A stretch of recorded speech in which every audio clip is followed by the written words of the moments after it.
Hello, all you beautiful people out there. Welcome back to another edition of the Cover One Buffalo podcast. I am your host this afternoon with my beautiful looking co-host who's in our branded shirts for those watching, Greg Thompson. How you doing, my man? Good evening, good afternoon, good day. It's nice. We haven't got together on a Sunday afternoon in like 9 months. So Yeah. this is exciting and fun and getting me back into feeling like it's football. You're in your Sunday's finest. I like that Yeah, no, over there. for anyone who may wander their way out to training camp, I will be heading out there with Eric and lots of other good people that are going to be at training camp, and I will be wearing this lovely Color One branded polo or another one that I got. I got a black and gray one that's nice too. I'll probably be wearing them down at the I'm going to have the chance to meet up with Joe Marino and some other local guys that are in the area here, maybe even Vance Reed from our side over in Spartansburg for the joint practices in August. And then Sounds maybe, hot. and then yeah, that is going to be hot. But I might, so the scary part is I obviously have a great deal of pride and love in my hair. And I don't wear a lot of hats because I love my hair. And I'm pretty sure I might rock a hat, like one of those big training camp bucket hats, just to keep the sun off my face and I've got one. not get toasted. So yeah, I got to debate that and what I'm going to do. I'm going to adventure it here in the St. John Fisher one, but if I get roasted, I'm going to wear one down in Spartanburg. And then I got a new job on the real life side, and a lot of that is in Detroit, and I happen to be there the week of the third preseason game, so I'm just going to fly back the next day, and I think I'm going to go to the third preseason game in Detroit. So I'm going to have more preseason and training camp exposure to the team than I've ever had in my whole life. That's awesome. I didn't think I was going to get to camp this year. My wife's doing a lot of traveling for work, and then we have our vacation. I thought I was going to be off here for like a month. Talked her into letting me go today, and then it looks like I'm going to be able to do Friday, Saturday. It's still up in the air, but it looks like I might be able to do Friday, Saturday training camp. So I will be attending training camp this year, which I'm excited about because it was one of those things where, it doesn't look like you're going to be able to go. So then you're like, well, whatever. I don't need to go to training camp anymore. It wasn't that big a deal anyway. It's not a big deal. I didn't even want to. Yeah, I don't want to hang out with anybody. Screw that. So I'm excited. I'll get to go. I do enjoy it. And who knows how long it'll be down in St. John Fisher. And as much as I complain about that on Twitter, it's still an experience that's different for Bills fans that are just used to going to the stadium for stuff. So it'll be fun. And I'm glad that I got to come on with you here because you had that fantastic interview last week. And for those who didn't get to tune in yet or listen to it, if you want to really kind of run down that real quick, I really enjoyed it, your interview.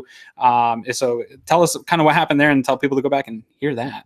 Yeah, no, it was really fortunate. I had a chance for anyone who hasn't had a chance to do it this past Thursday, got a chance to sit down with Marcel Louis-Jacques, who is now the new NFL Nation beat reporter for the Buffalo Bills for ESPN, and for lack of a better term, the new Mike Rodak. So it's a great opportunity. He has a really diverse background. He's been a kind of career journalist, but obviously, and you'll be able to hear it in the interview, is on a very upward trajectory and has spent a lot of time. He's from Sacramento, spent time down in Texas, spent time in another stop in maybe Oklahoma, and then over to Carolina and was covering Clemson, and then into the Panthers, and then into the Bills. So has just really been moving upward in his career, and you'll be able to immediately tell why. Really sharp guy, very intelligent, great writing. I think everyone's going to really enjoy it. I think he's going to come in very even-handed. I think he's going to really let us know if things aren't going well, but I do think maybe he's going to be legitimately even-handed and is going to celebrate the good things that happen. And he had some bold predictions and some really good thoughts on the overall state of the franchise. And I think it's just going to be a welcome addition to Bills Mafia and to the fan base. So certainly exciting to see that kind of thing pop up. Yeah, absolutely. I have been very vocal about my hate for ESPN, and obviously I was not a huge fan of Rodak.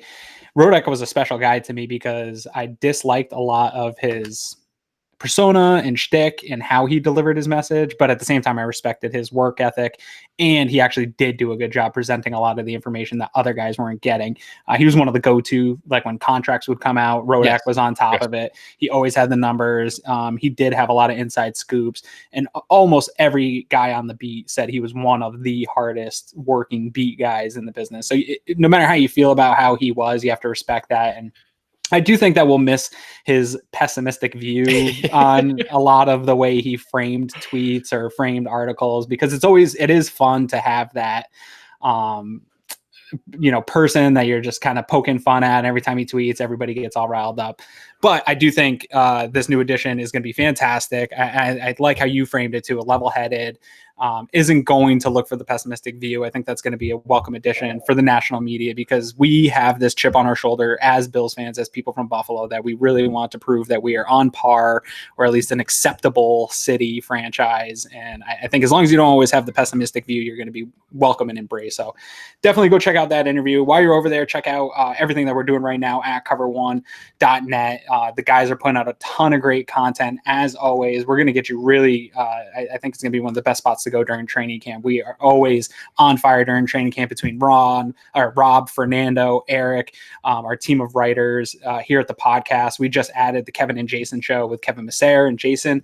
I actually don't know Jason's last name, because I just know him on Twitter as Jason Tutha. So I got to find out his last name so I can talk about the show a little more. But we're adding a lot of content for Bills fans. And so I think we are going to be one of the top places to come visit us during the preseason, during training camp here, to get your content. And while you're over there, check out the premium subscription. Greg and I were both premium subscribers before we became a part of this. And Greg, what do you like about the premium subscription, and tell people why you think they should invest in that going into the season, especially? So I don't want to be cheesy about it, but it's in my mind the best parts of social media without the worst parts of social media. We give each other crap. We genuinely debate. And I mean, people get into heated debates about things, but it never gets personal. It never gets nasty. It never gets, political or religious or any of those kind of things. It's purely football talk. We have some guys who are really, really smart and analytical and way into the analytics side of it. We obviously have our background of people who love the film and the breakdown. We have a lot of pretty, I think even-handed people who take a little bit of each. There's a contest pretty much every time any news breaks, that people literally like sprint to the phone to be the one to share that X or Y or Z happened. And you could literally only have that up and keep up to date on every single thing that happens on the Bills or anything that's going on. So I really enjoy it. I think that, you and I have tried to be genuine about it, but I think we've really built friendships from that. There's been people we've gotten to know. I spend more time with some of the people in that silly room than I do with people in my real life. So it's been awesome, and I can't speak highly enough of it. I know Chuck Diesel's in the chat right now on the show. Just signed up for the premium membership. Excited to get him the invite here today. So it's totally worth it, and I can't recommend it enough. Yeah, and what's going to be really killer for people that sign up now is training camp starts up. Obviously, Eric's coming into town. He's going to be at training camp. You're coming into town. You're going to be at training camp. We're going to be primarily in that Slack channel, giving out bits and pieces of things that we're seeing. And you'll get that before we get it on Twitter, because sometimes it's easier to have that conversation and chat live. We have the film room. So I know that, a lot of the stuff Eric is seeing at training camp, I'm sure that he's going to go pull back, because his brain is a all 22 library. So he's going to go pull up the plays that he saw from last year and compare what he's seeing now versus what they're doing. So we are definitely, I hate to, keep patting ourselves on the back, but somebody's got to do it, right? And so I think it's the place to be, and the premium membership is the way to go. So we'll talk about that a little bit more here as we wrap up the show today. We are finishing our roster breakdown this time of year. Thank you, everybody that has stuck with us since the draft to this time of year. It really is probably the toughest time of year. There's one more tough stretch in between the last preseason game and the start of the season. Feels like it's about the same amount of time that this stretch has been, but it's not. So thank you for everybody that stuck with us through this stretch. I know it's not always the most fun thing to just go over every position group. Although I know Greg's probably going to be disappointed we didn't really get an in-depth kicker battle going here. Full hour episode on punters. Yeah, I'll do my own solo pod of Puntapalooza 2019 to be released soon. I will tune in for that one. We're actually, so I like the way we structured this, and I think it kind of just happened by happenstance here. I think we've saved the best for last. I love defensive backs. I've always gravitated towards defensive backs. That's what I always played whenever I played football growing up. I just love the position, and I think it's the best, most deep, stout group that the Bills have. And I'm lucky that we're finishing on this, because this is a great optimistic way to go into camp, versus not that any of the position groups this year were like dreary. Like when we were talking about offensive line last year, oh my God, that was one of the worst podcasts I had to do. We're talking about pretty good groups, but I think out of all the groups, correct me if I'm wrong, I think this is my favorite personally, and maybe the best on the team. I think you're spot on. It's certainly, I think there are some other areas that are now making more of a competition in that, but for both top end talent and depth of talent, I think it's the best on the roster by a healthy margin. I think that maybe the depth of the defensive line is getting up there. We've got some other areas we had a depth on the offensive line, but the combination of your top end three that we'll get to here in a moment, and then wait till we start rattling it off, but there's 16 names on the roster now that it's not crazy that all 16 will be on an NFL roster this year, and that's just unbelievable to think about in the comparison to what we've had in the past. Yeah, one of the things about this group, so we talked about the linebacker group, what was it, last week, a week and a half ago now, and that group has a lot of potential, right? There's the potential to be very top heavy is there, and I think it's gonna trend that way. But this group is a group that's been together now, going on 3 years together, as far as the prime guys go. Obviously, they're bringing EJ Gaines back, who was there for 1 year, but you got Trey, Poyer, Hyde, and you bring back Taron Johnson here for his second year. I think there's a nice bit of continuity that you have with this group, as well as the top end Pro Bowl caliber talent that we see, especially with Trey White, Micah Hyde, and Jordan Poyer. You have 3 guys out of the 4 or 5 starters that you're going to be playing that are Pro Bowl caliber players. And, when you really turn on Taron Johnson, there was times last year where he was playing at that type of caliber level as well before his injury. And that injury was a lingering one. So I can't wait to see a healthy Taron Johnson in year 2 to see if he can step up to that level and keep up with those guys as well. So it's a group that gets me really excited. I mean, I don't think it'll happen, but you have the possibility to have 3 Pro Bowl players at one starting defensive group. That's crazy, man. Yeah, that is certainly foreign to us as Bills fans. And I think that the important part is that we complain a lot that Bills players don't get the respect because the team doesn't, reach national levels of prominence. So then their performance doesn't get recognized in the way that it should, apples to apples, on a performance level. Because last year, under virtually any metric, Jordan Poyer had a Pro Bowl season, but didn't get selected. I think you can debate Tre'Davious White. I think both you and I have been careful, you even more so than I, about how good he really was, and that, our bar might have been so high that maybe there was a couple plays here or there, but they were really anomalies, and the great deal of it was successful.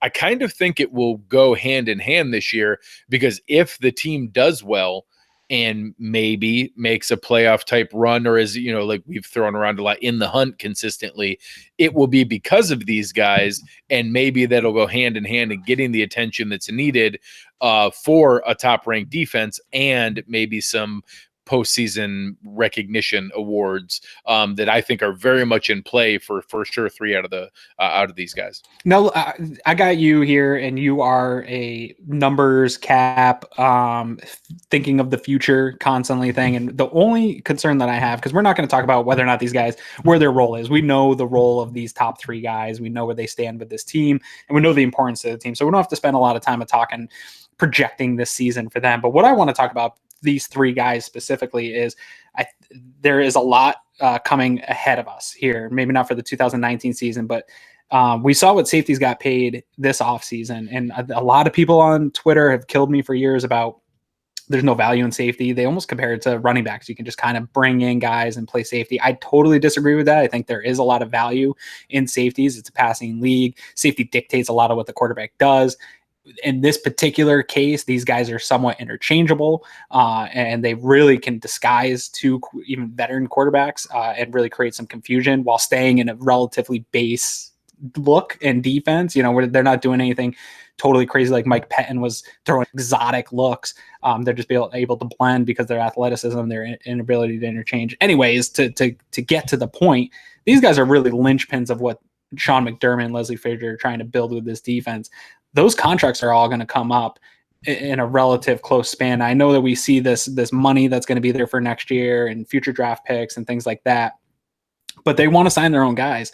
What do you think the chances are that the Bills are able to keep the 3 guys here for a run that is potentially their run to really build something special around Josh Allen and keep that 3 part of the core for the defense? Because there's other contracts that are going to come up and stuff too. I think it's going to be difficult to keep all 3 of these guys. Where do you kind of think their worth is?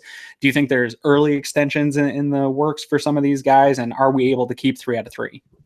All right, so let's kind of frame it step by step here. So first, as we've talked about with some of the other position groups, so it really is interesting when you talk about our comments of that this is the strength of the team. The Bills secondary as a whole, with 16 guys counted against it, including Maurice Alexander counted here versus a linebacker, they are 26th in the NFL in secondary spending.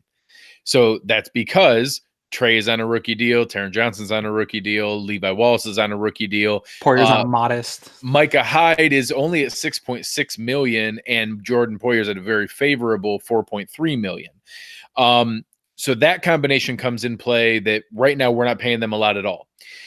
The next step is, the good part is, we have Micah Hyde, Jordan Poyer, Tre'Davious White, and Taron Johnson all under contract control through this year and through next year. All of them are under contract through the 2020 season, with Micah Hyde through 2021. I think that what's going to happen here, I consider Jordan Poyer the exact same scenario as Jerry Hughes was coming into this year, that I think he's going to play well. I think that in the spring next year, right around March, as we're doing free agent discussions, they'll probably get through the first wave of free agency, then they'll get into extensions, and above, maybe with Matt Milano, but above the Zay Jones and Deion Dawkins potential, I think their number one priority is going to be locking up Jordan Poyer to a long-term future deal. I think there's a handful of different contracts that are out there from a positional spending standpoint, and I haven't found the perfect reference for it yet, but there was a couple new deals that came up here, because I don't, in fairness, I don't know that I think that Poyer is exactly on par with, say, I'm drawing a blank for who went from the Giants to the Redskins. Landon Collins. I don't know if he's exactly on par with Landon Collins. Do you know who I think, and I don't know what his contract is. I know it was one that made me go, oh, wow. And that's what kind of led to the concern of the future with these positions, is Adrian Amos. That's the contract I have right now. I don't think Poyer is exactly on the Harrison Smith, Earl Thomas, Landon Collins level, who are all multiple Pro Bowlers, but Adrian Amos got 4 years and $36 million. So let's say everything goes great this year and Poyer makes the Pro Bowl, which Amos did not. I'm going to say that he's in line for 4 years and $40 million, because Amos got $9 million a year, 4 years, $36 million. I think that it's in the realm of possibility that, especially with Poyer from an age standpoint, you'd be looking at, he has 1 year left at a modest deal through the 2020 season, where, he's still 29 years old. I think they would maybe give him a little bit of upfront money with that one remaining year, which is still only $3.8 million in the cap hit. And then they'd extend him for 3 more years beyond that would all roll up to that $36 to $40 million range, with some front-loaded money, while we still have the chance to do that and maybe keep the cap number manageable in the back end, where he might walk away with 15 or 18 million up front from a guaranteed and salary cap. Sometimes it's a roster bonus. Sometimes it's, they can frame it in different ways. And obviously Brandon Beane has shown a great skill in, manageable contract terms and things like that. But I think Poyer and then again, Milano, who we talked about before, are right there at the front end of that we would see that kind of discussion early next year. And then in honesty, Micah Hyde would probably be the same thing, maybe a little bit different the following year, because he'll be finishing his contract at age 30, a year later than where Poyer's structure is, and that he would maybe get 2 more, probably similar to Jerry Hughes, 2 more years added on the back end of it with 1 year left for kind of a new 3-year bundle. And that seems to be how the team is handling these kind of things. And I think that's the kind of potential they'd have there. And then we'll get into it in a moment with Trey. But for the safeties, that's kind of how I envision that, and that it's feasible to keep all three, but no guarantee, because it's very possible that in the, let's say, the 2021 season, or for sure the 2022 season, depending on how it's structured with Hyde, because he's under contract in 2021, it's possible that in 2022 you have Micah Hyde, Jordan Poyer, and Tre'Davious White counting as $35 million if you did 10, 10, and 15 or some close ballpark like that. And $35 million is a lot on three players, but that would be the market rate for each of them. Yeah, and honestly, I'm obviously always on Twitter and even in the Slack channel talking about how much going forward they're going to be able to spend and they have to go find elite players. But I do think it's much more of a priority.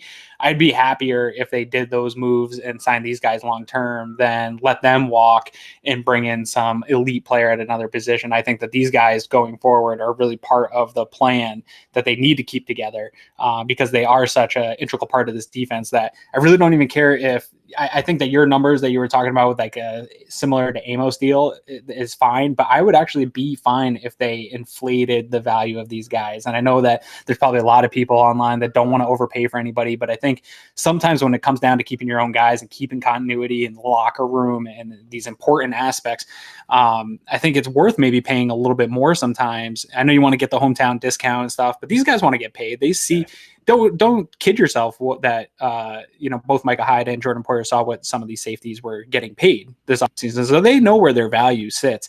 And I don't think they're here to give any hometown discounts. So I'm happy even if they get overpaid a little bit to stay here and keep that continuity with the young core, with the young quarterback. Those are the kind of moves that maybe they aren't the sexy thing you do when you have a quarterback under a rookie deal, but I think the things that you have to do when you have a quarterback under a rookie deal is try to keep your best players here as long as possible to play out and really make a run at it. No, I agree completely. And I think that the point you brought up on that continuity really does have value in that, I think the desperation for a hometown discount is very much a fan driven thing. I believe that both Brandon Beane and Sean McDermott believe in the idea of paying market rates and specifically rewarding guys who deserve to be shown that, hey, if you come to Buffalo, you do your job and you put in a good performance, we're going to pay you the money you deserve, not try to underhand you, not try to get some, quick deal by you. We're going to pay you what you deserve. And they just did it with Jerry Hughes. They've done it with other players. They've shown a willingness to do this. And I think that's exactly what they're going to try to do with now the core value of the team here. And that, it's not impossible that one of the three leave to go somewhere else. But I think it's very feasible that all three, Tre'Davious White, Jordan Poyer, and Micah Hyde, are here long-term, or at least for another contract each with the organization. I think that's very much in play. Do you think Brandon Beane and Sean McDermott are the kind of guys that are going to be willing to pay, say Trey White continues where he is or even gets better and maybe an all-pro in his future? Do you think they're willing to pay top dollar, top quarterback money to keep this guy here? Or are they confident in their ability to find Levi Wallace, not necessarily undrafted guys, but find guys late rounds, mid rounds, that they maybe feel comfortable in their ability to teach the position versus hanging on? Obviously, we saw Norman in Carolina, and that's not necessarily indicative of what Beane would do if he was in charge at the moment. Do you think there's any writing on the wall that they will be willing to make that move, or is that even just way too far ahead to even consider? I think we're naive to assume it's not an option. So I would say I don't think that Josh Norman's handling there, especially because that was Dave Gettleman's call, not Brandon Beane's call. Sure. That is an indicator or a direct correlation to, hey, that's how they value cornerbacks. So that means Trey White's for sure going to leave. Now, I will say it was a little alarming to see Zaevion Howard in Miami get 5 years and $75 million from a guy that I don't think anyone has as a top 10 cornerback. He was coming up at age 26 and was pretty good, but nothing special, in that he got 15 million a year. So anyone who thinks there's any possibility Trey White signs for anything under $15 million a year is sadly mistaken. That is not an option. Yeah. So when this comes up, the bare minimum is 5 years, $75 million. So I think that they've budgeted for that. We have no big contracts on the team. By the time that comes up, people like Jerry Hughes, Star Latuile, and some of those contracts are going to actually be coming up. We'll be getting into that discussion a year off of Josh Allen. And there'll probably be some other extensions, Poyer, Milano, maybe Deion Dawkins, maybe Zay Jones, that could get into a higher, healthier number. But we don't have a lot of contracts there, and we have no bad contracts right now. So Trey White is, as you've made the point before, the most talented player on the team, the best player on the team by many people's measure.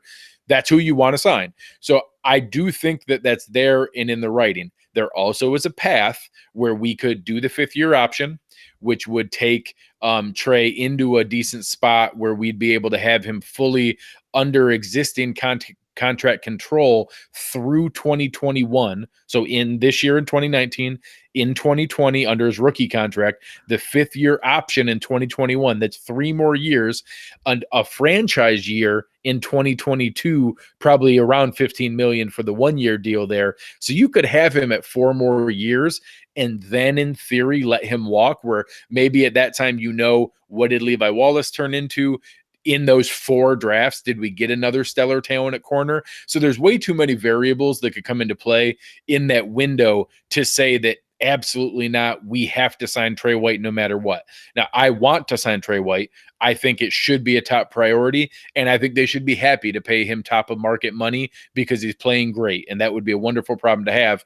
But it's naive to think that nothing could change in those next couple of years, where the team has contract control and in theory could get 4 more seasons out of him and then let him walk in maybe a comp pick kind of dance from that standpoint. So I would say if I was ranking the probability of Micah Hyde, Jordan Poyer, and Trey White, I would probably put Trey 3rd just because he's going to demand the highest money, and they have some other options with the 5th-year option and the franchise tag to probably control him a little bit more, where it might be a little more manageable. Well, and with Trey, like you alluded to too, that there's more years available. So there's a lot more variables to come up as far as the probability of bringing him back. Who knows what's going to happen in these next few years?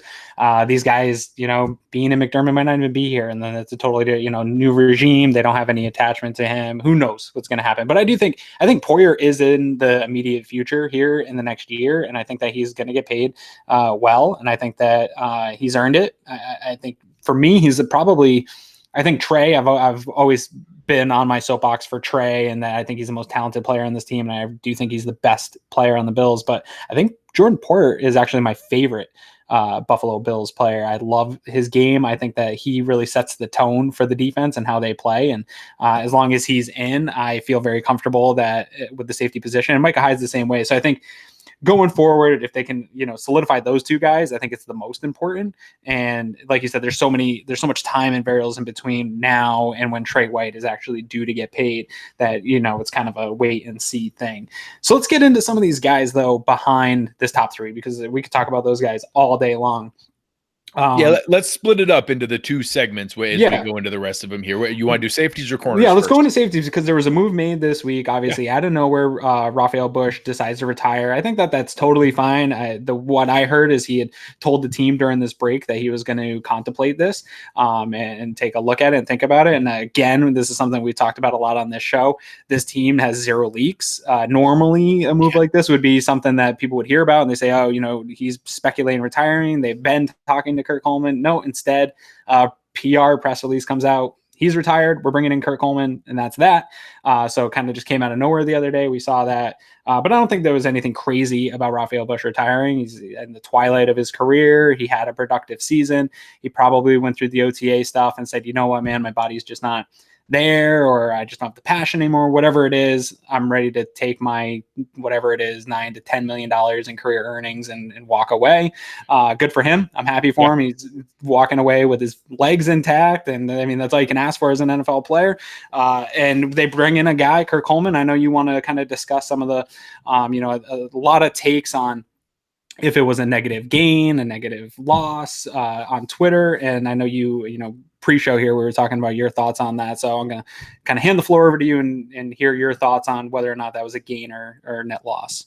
Yeah, and I think it's important, and I laid out some of those same thoughts in a couple threads on Twitter this week, because I was a big fan of Raphael Bush last year, especially the intelligence and the versatility that he brought when we had secondary issues. He could fill in at safety. We had each had a game that Poyer and Hyde didn't finish, and he could step in there. We had stretches where Taron Johnson missed whole games, but also several where he went out mid-game, and he not only played the big nickel, but he came in at legitimate nickel corner where they were running him in like normal man coverage underneath in the nickel zone areas, that he played really well. And now, was he, beat a few times? Sure. So I think some fans have a couple negative highlights in their mind that think he was some flaming disaster. And he certainly wasn't. He was a good contributing player and ended up starting at nickel cornerback for the last half of the year for 7 of those games.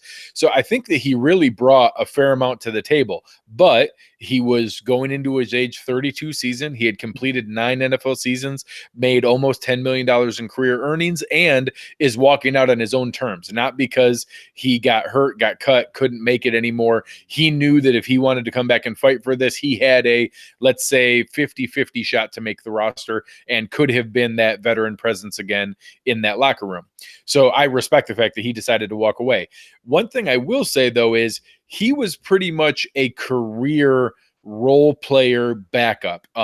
He played 9 seasons. Of his 91 career games, he did miss a few. He had 1 injury missed season. So roughly, 7 to 8 full seasons. He only started 25 games. And the most he ever started was this past year, filling in for Taron Johnson. Most of his career, he had maybe in the 40 tackle range. He had 3 career interceptions. So Curt Coleman is actually coming in at the same phase that Raphael Bush came in last year. He just finished his age 30 season, going into age 31. Both of them came in with a few years of experience in some of the defensive system that was out there. Curt Coleman directly with McDermott versus Bush was more with the Leslie Frazier tree, but coming in with that direct experience. But Curt Coleman is a different player here. Curt Coleman's ceiling, and granted, he is 31 now, just turned 31 last week.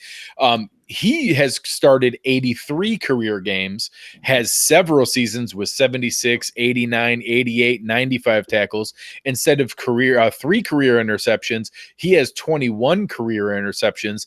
This is a different caliber of player. Now, I think you tempered that well in our pre-show discussion, in that doesn't mean that's the guy we're getting here. That doesn't mean that that's the player he is now at age 31, but maybe with the experience in McDermott's system and being able to deploy him in more thoughtful, specific roles where he's, I think, fairly similar to a Maurice Alexander idea. I think he's a better defensive player than that, of part linebacker, part safety, that he's going to be able to have a role here. And in my mind, is probably coming in with a higher probability of making this roster than I had kind of ranked Raphael Bush 5th, behind what seems to be a step forward from Saran Neal and the recently drafted Jaquan Johnson.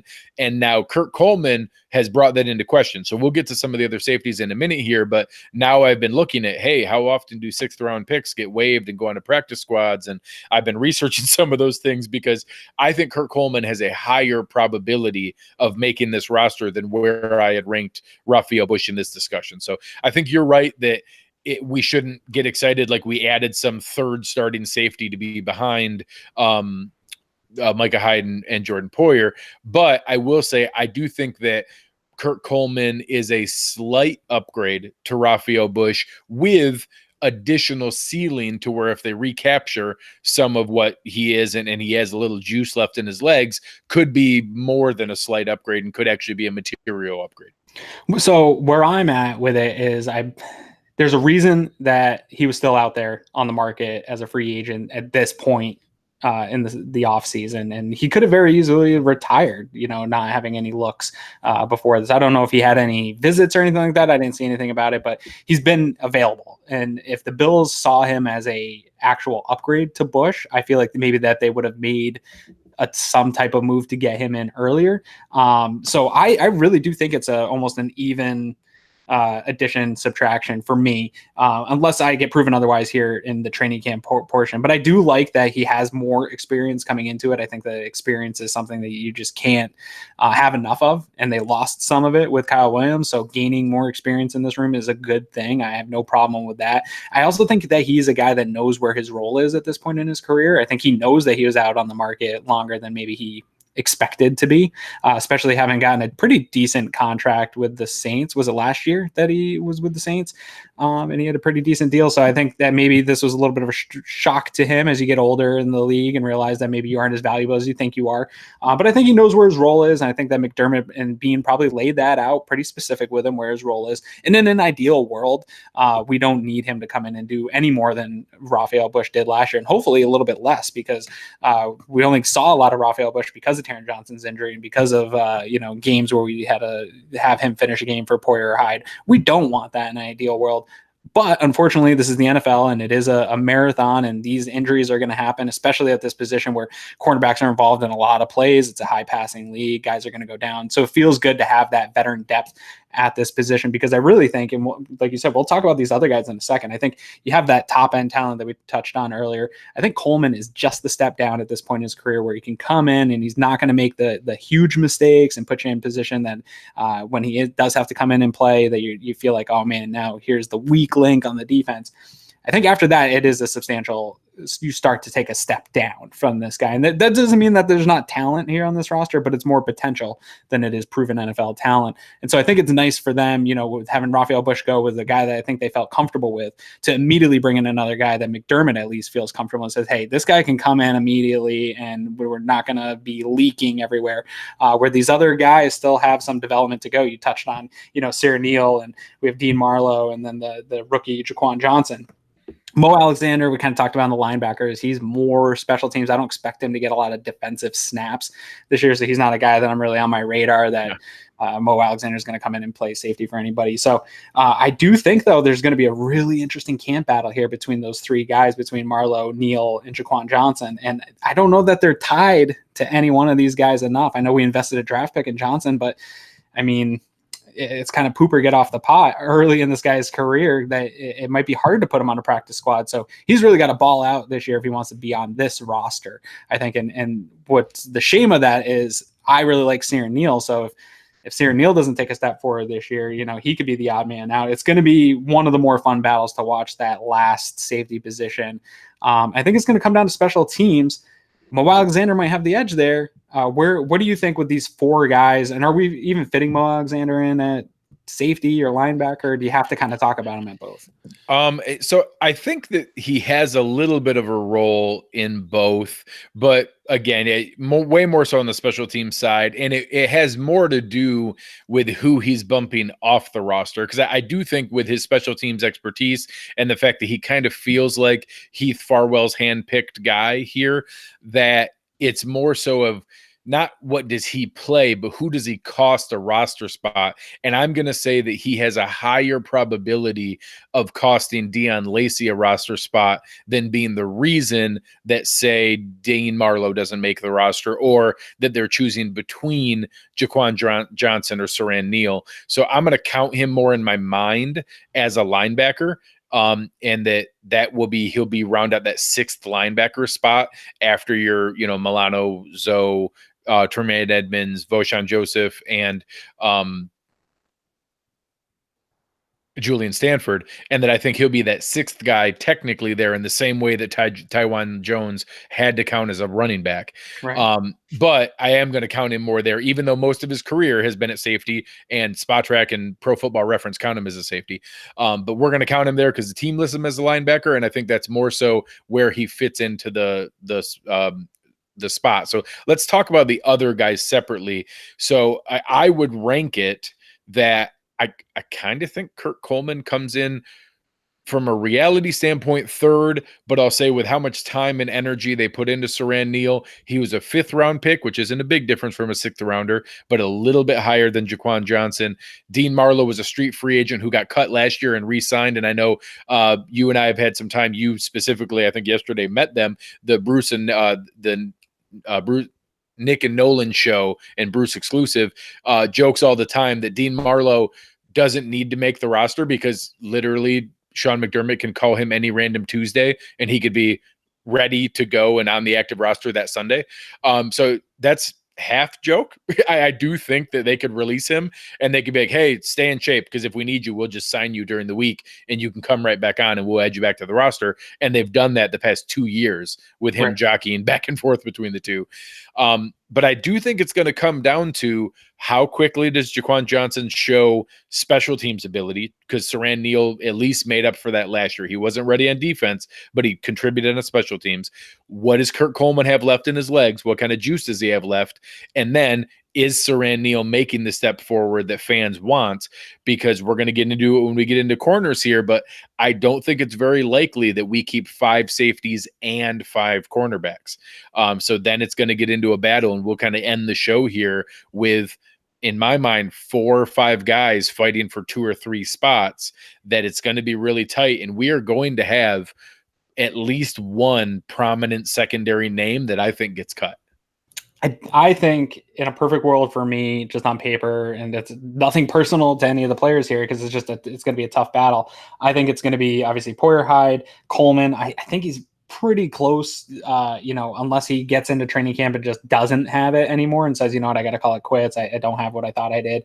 But I think he's pretty much a lock. I don't think they would have brought him in here if they didn't think he would just be on the roster immediately to help there. So I do think he's a lock at 3.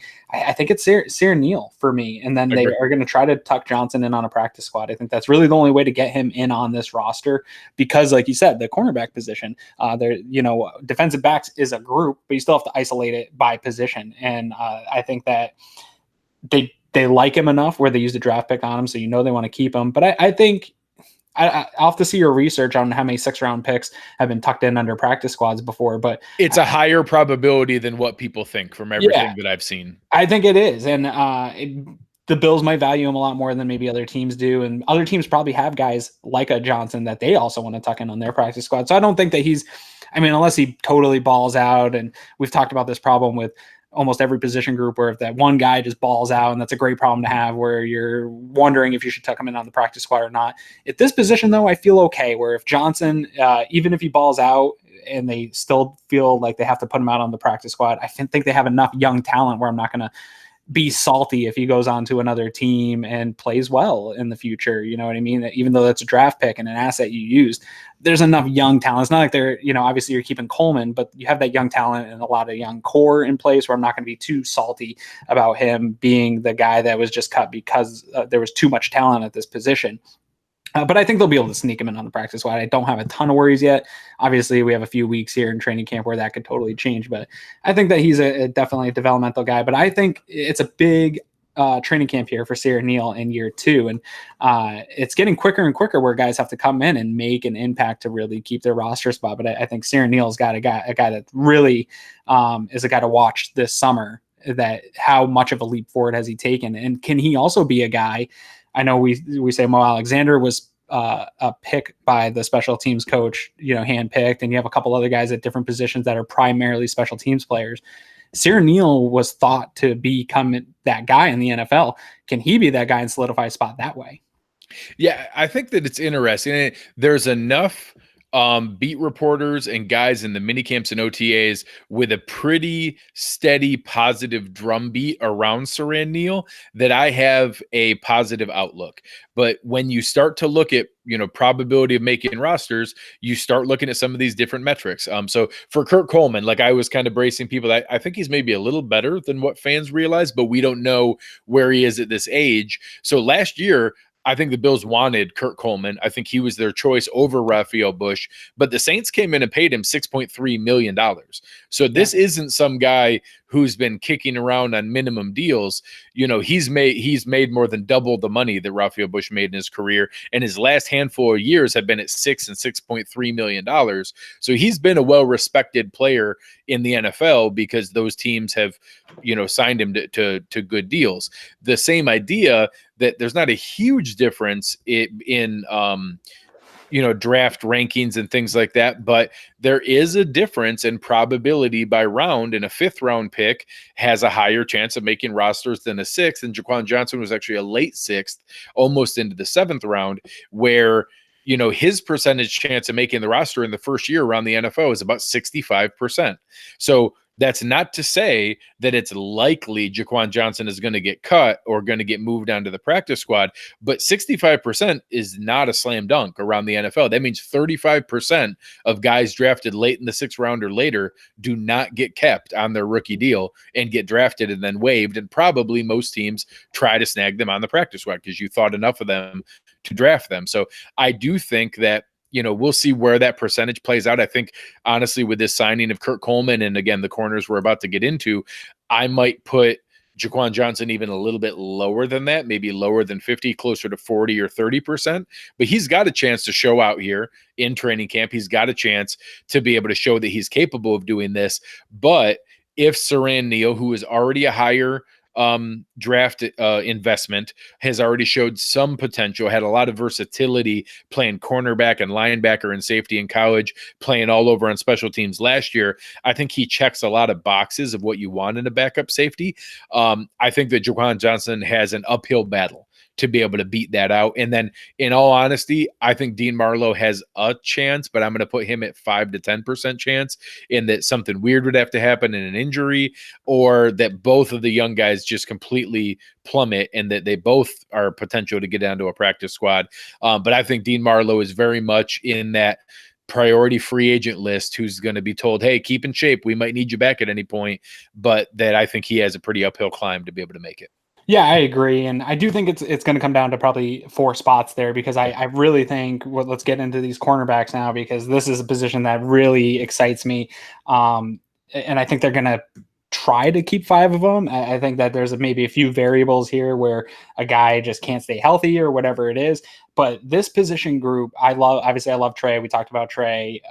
Last year, it was probably the most dramatic and upset for Bills fans when they brought in Vontae Davis. Obviously, he retires at halftime. I was at that game. I had no idea what was going on. We're still super salty whenever he posts on Twitter. I see posts, even with the way Raphael Bush retired, everybody was tagging Vontae Davis in the messages, like, this is how you actually retire. So, but it was something that they were really trying to target last year in solidifying cornerback 2. Weren't really able to do it. Levi Wallace comes on towards the end of the year and does well. I think that my take on Levi Wallace is that maybe fans are a little more hyped on him than I am, in the sense that I think the PFF grades are a little bit misleading in how good he actually was. He got beat on a number of times, and maybe wasn't targeted on times he got beat. He didn't have great ball skills when the ball was thrown his area. He didn't give up a lot of plays, but there's definitely a lot of work to do. He's still a raw prospect. He only played a small percentage of the season. So I'm not high on him as saying this guy has arrived in the NFL and he can be a cornerback too. I definitely think he's in the competition for it. I think it's definitely a 3-man competition that's going into training camp, an even race.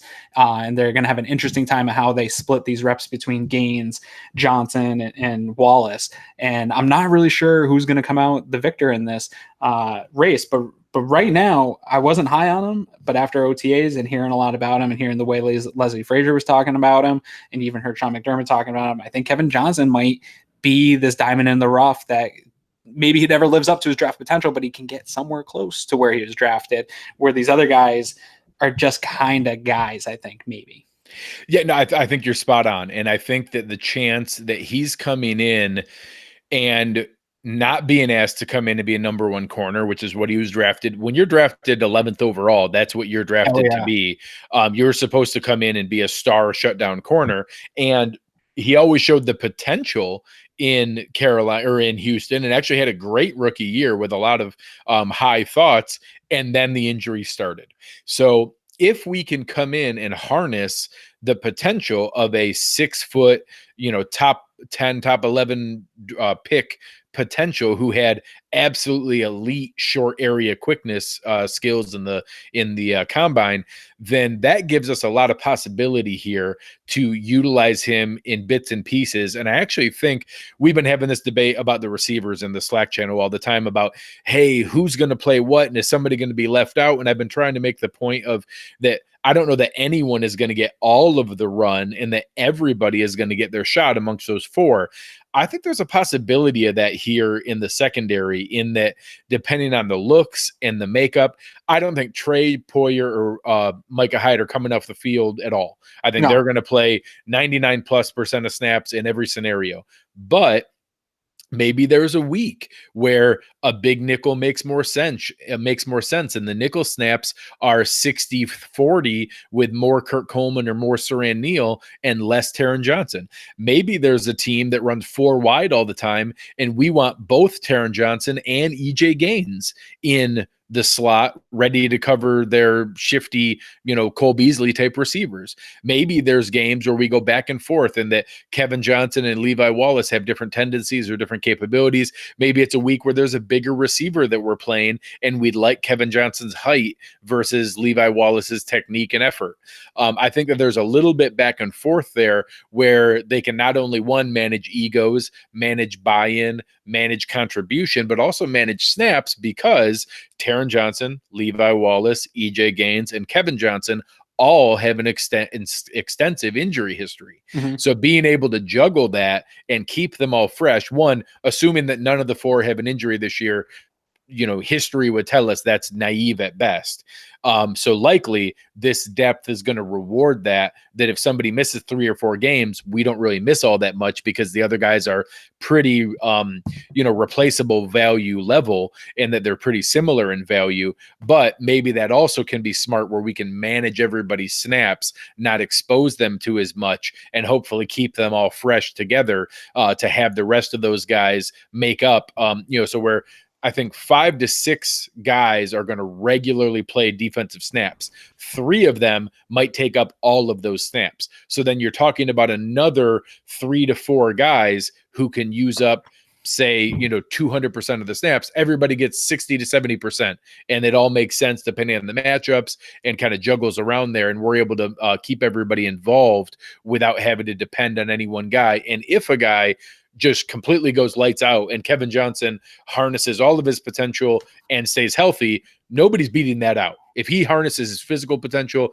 and the reason he was drafted 11th overall and stays healthy, no one's going to beat that, and that's awesome. But otherwise, we can kind of manage that if it gets to it. So it's an awesome problem that we haven't had those kind of problems in a long time. Yeah, and I am not a believer, and I said it 100 times, I'm not a believer in injury prone. But when guys have a history of injuries, and we talk about all the time, availability is the best ability, I think that leads you to maybe want to have more insurance there. And that's really why I think that if they, in an ideal world, they bring those 5 guys in on the roster. And this is a tough position because we've talked about a lot of the special team talent at other positions. I don't know that any of these 5 guys are going to be big time special teams contributors. Obviously, Levi Wallace probably is going to have to contribute on special teams, but I don't remember EJ Gaines participating in special teams when he was here last. Taron Johnson can. I don't want to see a lot of wear and tear on Taron Johnson. This, for me, is a big year for Taron Johnson to see that if he can maintain the style of play that he does use, which is maybe I have a little bit of a concern that style of play is maybe bigger than his frame is ever going to allow him to. You know what I mean? Yeah. He's not a big guy. He doesn't have a big base to him, but he plays like he's a linebacker. Yeah, guys who can do that kind of career like Antoine Winfield are pretty rare. Yeah, and you know what I mean? And that's not something, I don't want him to come back after that shoulder injury and play with any type of timid. I want him to come out and play the way that he's always played football, because you can't change that about a guy that's hardwired in a guy. So it's going to be really interesting this year to see if he can maintain that style of play at the NFL and create, be there for the marathon that the NFL season is. And I think until he can prove that, they're going to try to maybe pad the depth of the position there a little bit further. Even if it's guys that maybe can't participate in special teams or aren't as big of an impact in special teams. So, and EJ Gaines is another one. When he played for us, he played fantastic, but it was a matter of being able to stay on the field. So I think you have a number of guys with injury histories where you really want to pad your ability to have guys that can come in and play. And you have 5 of them, you might as well roll into the season with all 5, unless Obviously, Gaines had a tough time even getting on the field in OTAs. If he continues that type of path through the summer, I can see them saying, you know what, this isn't worth it. We really need a guy that's going to be here and be able to be available and contribute on special teams and come in a bind. And if he's not able to stay on the field, or even any one of them, just insert the name, besides Taron Johnson and Wallace, I think anybody has the ability to be some of the fat trimmed from this roster. But I think in an ideal world, they like to keep all five. When you get into these other names here too, you mentioned Nolan's joke about call him any Tuesday. Lafayette Pitts seems like a guy like that to me too, where he'd be on that priority free agent list. He's sitting there, and I'm not a fan of Lafayette Pitts, but he does contribute on special teams. He can come in and play. I think he's the kind of guy where he comes in and plays and you start thinking, oh boy, I hope they don't start targeting him. But there's a guy there that I think will be available probably. Won't get necessarily picked up immediately by another roster. That is a guy that when you have him in camp, he's part of the defense, and then something happens to your cornerback position, and you got to call a guy for a couple games to come in. He's there. Nothing else does it for me. It's a pretty big drop off after that 5. I think we had to believe it. Yeah, we had a brief dalliance with Ryan Lewis where I think we had maybe a 1 or 2 week window where we thought we might have got something there when we claimed him. We didn't think that, did we? Well, maybe someone thought it. I'm going to say we because it makes me feel better. So I think before Levi Wallace, people were maybe grasping at it to hope there, and then he had that game. I think it was against Green Bay, where Aaron Rodgers spun him around, and I think went to the guy that he was covering 7 or 8 straight plays. Yeah, just picked on him. Yeah, that kind of hurt a little bit. So I agree. I think there's a few people who like Cam Lewis. I think that he's a good local story as an undrafted free agent. Denzel Rice had a moment. I know there were some people in the Cleveland fan base who thought maybe there was a little something there when he got claimed. So there's some guys there who I think have a chance to catch on with other teams. I just don't think they have anything more than some tragic slew of injury chance of making the roster. So I think practice squad, I mean, cornerback is a position that you can't have enough guys ready for because injuries are occurring. It's an athletic position. So I think practice squad you can fill up with defensive backs, and I'm totally happy with that because you just need those guys available, and you have to think about the future. So let's kind of put this into some tiers, and let's do the easy front end and back end. So obviously, Micah Hyde, Jordan Poyer, Tre'Davious White are absolutely automatic. I think Taron Johnson's Taron Johnson, because of the rookie contract, is automatic. I'm going to say that right now, Kevin Johnson's pretty darn close from what everyone has said so far. They gave him a substantially larger contract than the other guys. It has more guaranteed money and would be more painful to release. I'm going to count Kevin Johnson as already on the team. Yeah. Let's go the other direction. Let's assume. And Coleman's right there with him. So I'm going to put him in the next tier, but okay. I think he's at the top of it. I think you're right. Let's assume that Lafayette Pitts, Denzel Rice, Ryan Lewis, and Cam Lewis are not realistic options. So then we have a group of Curt Coleman, EJ Gaines, Dean Marlowe, Saran Neal, Jaquan Johnson. Those 5 guys. Yeah. So I'm assuming Lafayette Pitts isn't there, but you can count him if you like.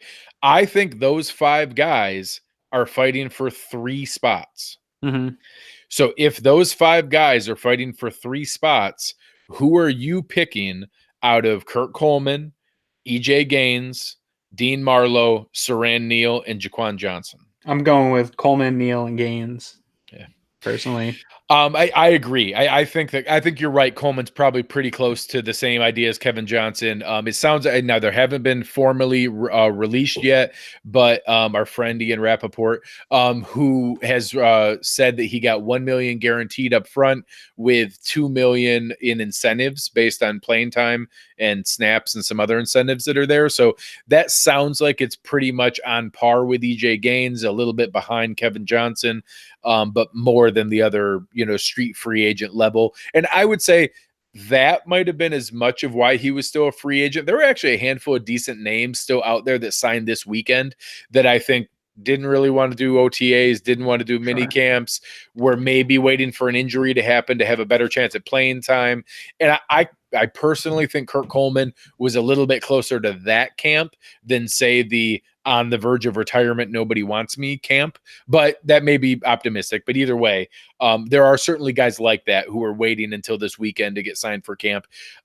So I agree. I actually think that Coleman is up there. I think that your point on Gaines being able to stay fresh is interesting, and that's where it could come up. I think Marlowe probably isn't going to make it, and it's ultimately going to come down to some combination of, is Jaquan Johnson ready to contribute? Is EJ Gaines healthy enough to contribute? And does Siran Neal step forward? And I agree. I think that we're going to take Siran Neal and Curt Coleman as the definites, Dean Marlowe getting cut. And then I would guess that last and ninth spot is going to go to the versatility of EJ Gaines being able to play both inside nickel and outside corner versus the rookie potential of Jaquan Johnson.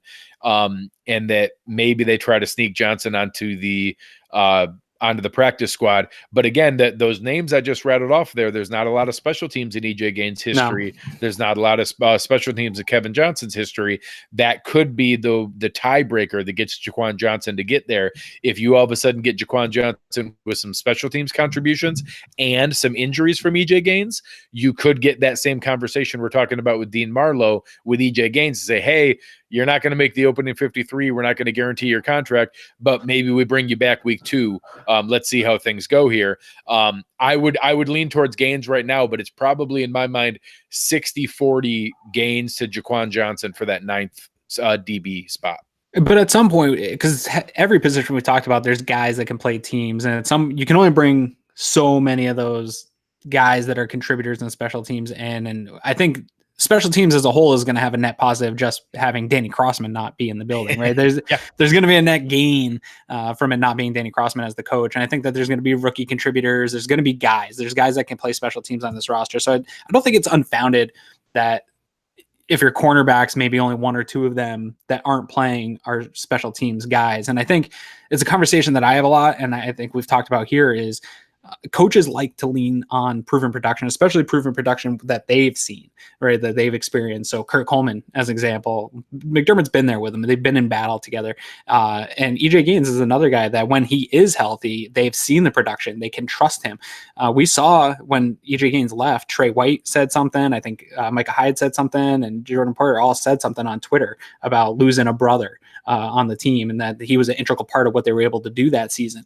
And so you build up trust. And when you're going into battle, it's something Lorenzo talked about, when they asked him about Richie Incognito before he left. Like, you're going into battle with these guys, and you really have to be able to trust the guys that you're going into battle with. And that comes to coaches too. So I think at the end of the day, when they weigh it and they're talking, and maybe the special teams coach is sitting there pounding the table for Jaquan Johnson because he just needs one more guy, Leslie Frazier is going to go, you know what, man, I trust EJ Gaines. And this is a guy that if, God forbid, Kevin Johnson has another injury, I need somebody to be able to come in that I can trust to run this defense, because this unit is too special to have a drop off at that position, that if we lose a guy, that there's a significant drop off. It's unfair to everybody in that unit. So I really think production tends to trump potential.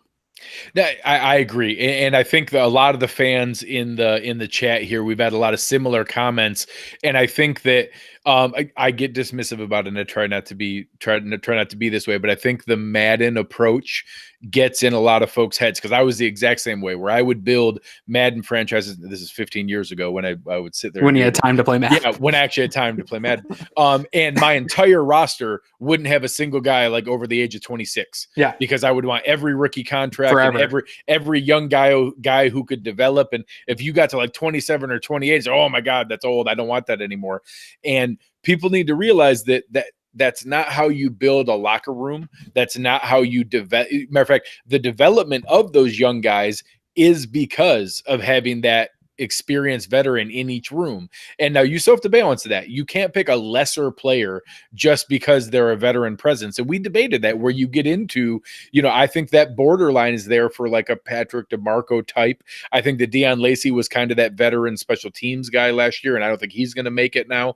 And I think we've had guys, and Andre Holmes last year was a good example, where at some point the veteran presence in that position room isn't worth the upside of another player. In the short term, right now in 2019, I think there's almost no chance Jaquan Johnson is a better NFL safety than Curt Coleman. Whereas many people, and I think a lot of comments in the chat have spoken to it, that, well, yeah, but let's keep the guy with the upside and the potential. Well, they're making this decision on who helps the 2019 roster. You're not talking about cutting a Devin Singletary or Dawson Knox or some third round investment.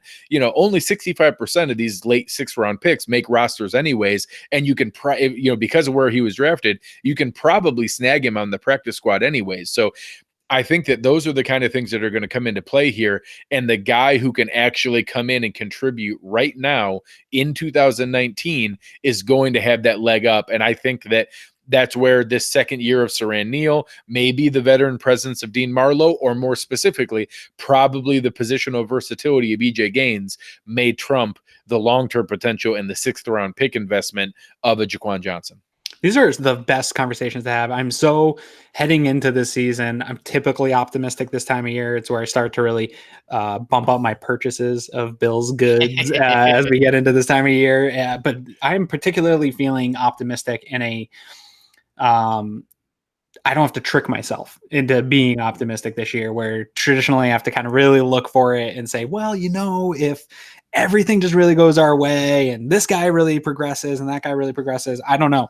This year I'm looking at this bottom, these conversations that we're having at this bottom half of the roster and having these conversations of, does a 6th round pick make the team? Do good players get cut from this team? And it's been every position group that we've talked about. And it's something I talked with Nick and Nolan this morning at breakfast.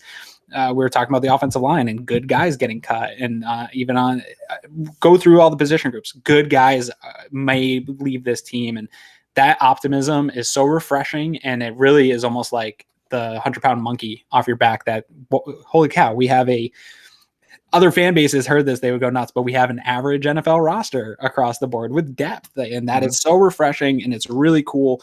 And it makes that whole year where, you sat with some dead cap and the arguments about, are they tanking or not? All that stuff's behind us, and it's worth it to have up to average at worst roster in the league. Yeah. And so I got a ton of optimism, and going through this exercise of going through the roster has only increased that optimism for me. I don't know about you. No, I think you're spot on. I'll do one more plug for the interview that I was able to do this past Thursday with Marcel Louis-Jacques. And that was his number one comment, was that I think that some fans maybe didn't realize, because they didn't recognize every single one of the names, or none of them were the crazy CJ Mosley, $17 million a year deal that gets attention in those things, but that the Bills added an incredible amount of legitimate NFL caliber talent at a whole bunch of positions, plus retain the guys from last year who got, good rookie contract experience, where now you're going to have some tough cuts, some tough losses, and have some really good depth at multiple positions.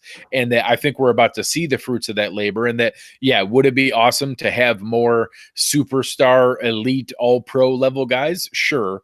But this is the first step in that direction, to develop that and to build the supporting system around it and the depth of talent that you need to build a winning NFL roster. And I think this is the first year in a long time that we've had that kind of thing where, we've shown Brandon Beane has never met a trade he's afraid to make. I would bet a large sum of money that at least once we trade someone away after this second, third preseason game before cutdown day, that we realize, hey, we're going to cut this guy and he's going to have a waiting list of teams ready to sign him. We might as well get a conditional 2026 round pick back, or some kind of compensation back. I think we could see that on the offensive line. I think we could see that in the secondary here. If they feel really strongly about it and another team has a secondary injury, maybe you trade an EJ Gaines. That kind of possibility here could be the reason that someone like a Jaquan Johnson makes it, or like we talked about on the offensive line. What if you package, Russell Bodine and, Leadrian Waddle, or even Ty Nsekhe, and get a nice package back, and then all of a sudden you can keep a Jeremiah Searles as your 9th or 8th or 9th offensive lineman, or Wyatt Teller can make the roster. Some of those things could be interesting that I think that Brandon Beane probably has a trade in him before the end here to probably not the, I know Ron's in the chat somewhere waiting for me to say Jadeveon Clowney. I was going to say it. I think it's much more likely that we trade away a player because of the depth of our roster than trade for a player, but I won't be upset. But I think that's the kind of position they put themselves in, and that's just not the kind of problems we've been used to. Absolutely. And the other thing that's got me very optimistic, and, kind of to wrap up and our last thoughts going into camp here, is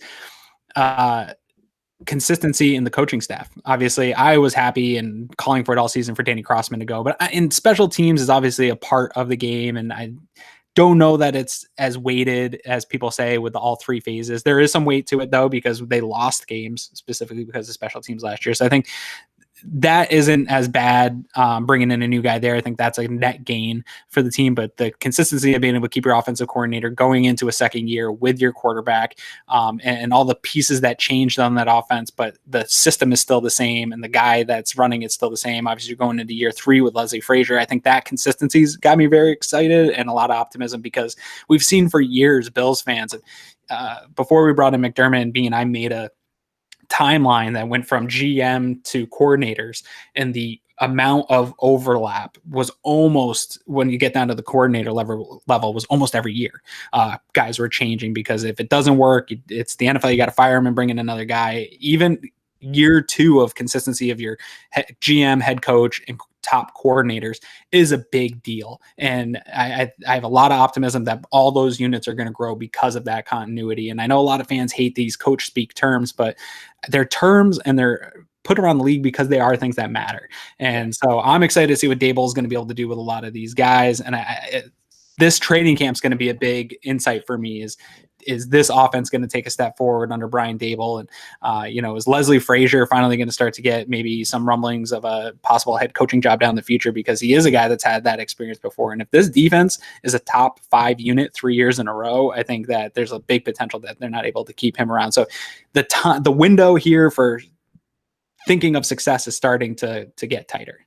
No, I agree. And it's it's like I said, good problems to have that we haven't had in a long time, and it's exciting to see this kind of thing. So I know that we've got some challenges schedule wise coming up throughout the rest of the summer here as we get into training camp. So the schedule isn't going to be exactly as perfect as it normally is. I think I'm probably going to do a solo show this week to go over my 53-man projection. I'll pull up the one that Aaron did before and kind of do a comparison of. I might have to redo it. Hold on. Wait.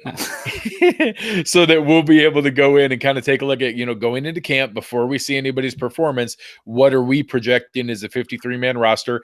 Then you're going to see some different things. I know Nate Geary and Eric and I have been talking about maybe doing a live show somewhere as we get together this weekend. And depending on schedule, we may be able to harangue Aaron into that as well. But we'll be able to get together and possibly do something coming up here. And then you'll see some more content as we go forward, maybe a couple other crossover shows. Again, as Eric said, we're excited to see Kevin and Jason's show get up and running, maybe do a joint effort with them.